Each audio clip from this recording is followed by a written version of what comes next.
यो भिडियो चाहिँ न्यू ममहरुको लागि हेलो न्यू मम्स अझै स्पेशली ब्रेस्ट फिडिङ ममहरुको लागि भन्दा फरक नपर्ला है आफ्नो मिल्क सप्लाई बढाउन के खानुपर्छ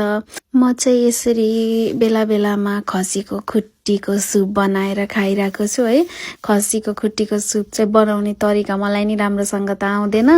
जानी नजानी बनाएको छु तर यसले चाहिँ मिल्क सप्लाईमा एकदम हेल्प गर्दो रहेछ कि जस्तो लाग्यो क्या मलाई अहिले यसरी खसीको खुट्टीको सुप खान लाएपछि चाहिँ अलि मिल्क सप्लाई बढेको हो कि जस्तो लागिरहेछ क्या मलाई पनि अनि पहिला म मिक्स फिडिङ गर्थे नि त 2 मन्थसम्म त मिक्स फिडिङ नै गरे अनि त्यसपछि चाहिँ बेबीले आफै